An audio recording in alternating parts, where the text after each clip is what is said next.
আজকের দুঃখ ভরা কান্ত মন নিয়ে আপনাদের মাধ্যমে পিলখানা হত্যাকাণ্ডের শহীদ পরিবারবর্গের তরফ থেকে আজ দেশবাসীর উদ্দেশ্যে আমি নেহরিন ফিরদৌসী, শহীদ কর্নেল মুজিবুল হকের স্ত্রী, তিনটি বিষয়ে অবগত করতে এসেছি। এক নম্বর হচ্ছে শহীদ সেনা অফিসার অ্যাসোসিয়েশনের আত্মপ্রকাশ।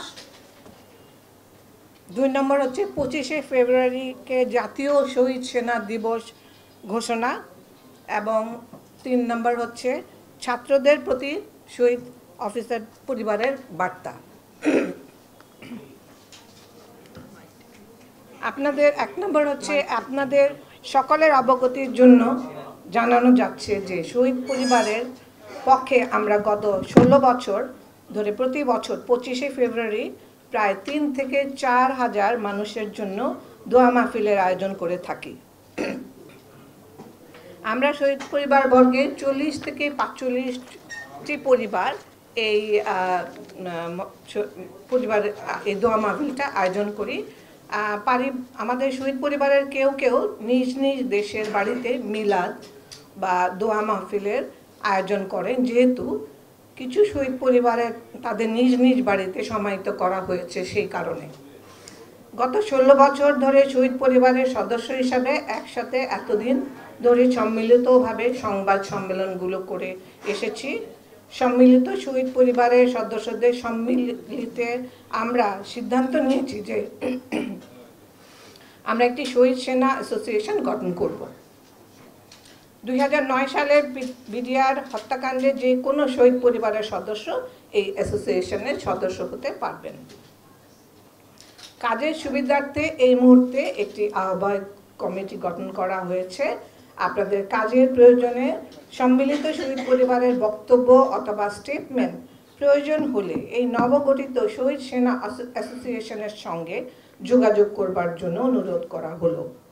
বিগত দিনগুলোতে গণমাধ্যমে নিয়মিত এই বিষয়ে মন্তব্য দিয়ে এসেছেন এবং গোটা বিচার প্রক্রিয়া নিয়ে অবগত এমন কয়েকজনকে আমরা অ্যাসোসিয়েশন থেকে আহ্বায়ক কমিটিতে নির্বাচিত করেছি আপাতত, অ্যাকচুয়ালি যারা মূলত শহীদ সেনা অ্যাসোসিয়েশনের মুখপাত্র হিসেবে কাজ করবেন। আপনারা জেনে খুশি হবেন যে আমাদের একটি ওয়েবসাইট তৈরি হয়েছে। সেই ওয়েবসাইটটি হলো www.shahidshenaassociation.com এবং শহীদ সেনা অ্যাসোসিয়েশনের নামে ফেসবুক পেজ রয়েছে, যেটা দ্বারা আমরা নিয়মিত আমাদের কার্যক্রম তুলে ধরব। এই শহীদ সেনা অফিসার অ্যাসোসিয়েশন দ্বারা আমরা বিভিন্ন কার্যকলাপের মাধ্যমে শহীদ অফিসারদের নিজ নিজ অবদান তুলে ধরব। আমরা বিশ্বাস করি যে তারা এদেশের সম্পদ এবং সম্মানের সাথে তাদের স্মৃতি ধরে রাখার জন্য এই অ্যাসোসিয়েশন মিলাদ মাহফিল ছাড়াও বিভিন্ন এক্সিবিশন, বই প্রকাশ, সাংস্কৃতিক কর্মকাণ্ড সহ অন্যান্য সামাজিক উদ্যোগের সাথে যুক্ত থাকবে। আপনারা আরও জেনে খুশি হবেন যে শহীদ পরিবারের তরফ থেকে বিগত বছরগুলোতে আমরা বিভিন্ন সমাজ কল্যাণমূলক কার্যক্রম করেছি। এতিমখানায়, বৃদ্ধাশ্রম এবং হাসপাতালের সহ বিভিন্ন জায়গায় সুবিধাবঞ্চিত মানুষের কল্যাণে অনুদান প্রদান করেছি এবং যেসব কাজকর্ম আমরা এখন থেকে এই শহীদ অ্যাসোসিয়েশনের পক্ষ থেকে অব্যাহত রাখব। শহীদ সেনা অ্যাসোসিয়েশনের আহ্বায়ক কমিটির মেম্বারদের যোগাযোগের মাধ্যমে আপনাদের সঙ্গে সংবাদ সম্মেলন শেষে শেয়ার করা হবে।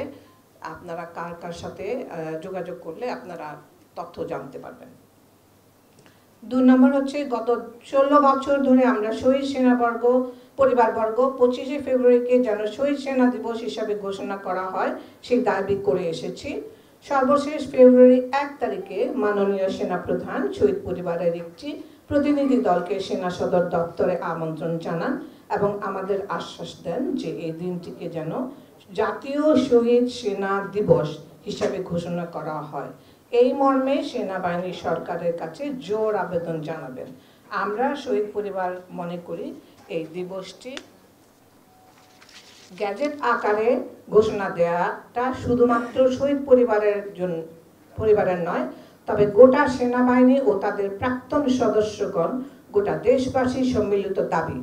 আমরা আশা করছি যেন এই 25শে ফেব্রুয়ারির আগেই সরকার এই সেনাবাহিনীর তরফ থেকে দেশবাসী এই সুখবরটি পাবে। 3 নম্বর হচ্ছে অবশেষে শহীদ পরিবারের সেন্টিমেন্ট বুঝতে পেরে 31 তারিখ সহনশীলতার সঙ্গে যে 6 দফা দাবি বিডিআর পরিবার বর্গের তরফ থেকে বৈষম্য বিরোধী ছাত্র আন্দোলনের সমন্বয়ক আয়াতুল্লাহ বেহেশতি, মাহিন সরকার এবং ছাত্ররা পেশ করেছেন, সে কারণে অবশ্যই ধন্যবাদ দিতে হয়।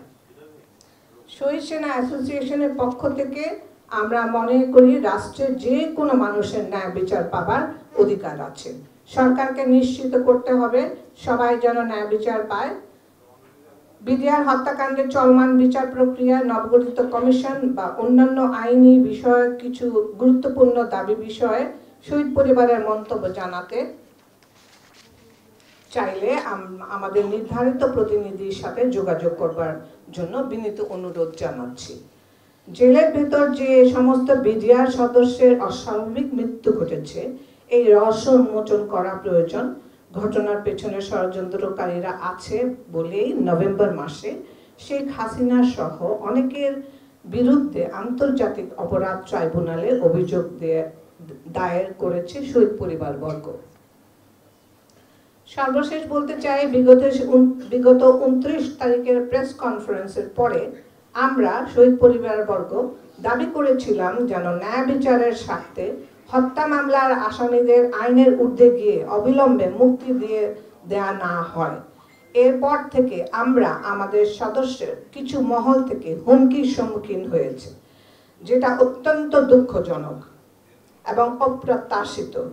আমি একটি বিষয় জোর দিয়ে বলতে চাই, শহীদ অফিসারদের স্ত্রী অথবা সন্তানদের উপর যে কোনো ধরনের আঘাত কিংবা তাদের সম্পর্কে যে কোনো ধরনের অবাঞ্ছিত ভুল বা বিদ্রুপাত্মক মন্তব্য বা বক্তব্য দিলে এই শহীদ সেনা অফিসার্স অ্যাসোসিয়েশন তার তীব্র প্রতিবাদ জানাবো এবং আইনের সহযোগিতা নিতে বাধ্য হব। আমরা তো দ্রুত মানে হচ্ছে ওনারা যেহেতু 3 মাস চেয়েছেন, তো আশা করছি 3 মাসের মধ্যে আমরা একটা রেজাল্ট পাবো, সেই আশা নিয়ে আছি। কারণ আশা নিয়ে কিন্তু 16টা বছরে, যে এই ফেব্রুয়ারি 25 তারিখে 16 বছর পার হয়ে যাবে। তো 16 বছর কিন্তু it's not a matter of joke. আমরা 16 বছর কিন্তু অনেক শক্ত থেকেছি এবং আশা নিয়ে থেকেছি। তো আশা করছি যে এবার কমিশন একটা ভালো আমাদেরকে রেজাল্ট দিবেন এবং পরবর্তীতে যদি কোনো নতুন দল আসেন, ওনাদের কাছে আমাদের একই দাবি থাকবে। যদি এইবারও না হয়, আমাদের দাবি আমরা অক্ষুণ্ণ রাখবো, কারণ আমরা দেখে যেতে চাই, অন্তত আমি দেখে যেতে চাই। বিকজ আমরা যারা সিনিয়ররা আছি, আমরা বয়স হয়ে গেছে, আমাদের 60 ঊর্ধ্ব, আমরা জানি না আর কতদিন বাঁচবো। তো সেই আশা তো করি, দোয়াও করি যেন আমরা একটা বিচার দেখে যাই, সুষ্ঠু বিচার, যে বিচারটা শুধু আমাদের ব্যক্তিগত না, এটা দেশবাসীর জন্য প্রয়োজন, প্রজন্মের জন্য প্রয়োজন, যে ন্যায় বিচার হয়, অন্যায় প্রশ্রয় পায় না, সেই কথাটা যেন থাকে, যেন এটার একটা মর্ম থাকে। সেটার জন্যই আমার মনে হয় বিচার হওয়া উচিত। না হলে আমার শঙ্কা আছে যে এমন ঘটনা ঘটেই যাবে ভবিষ্যতে।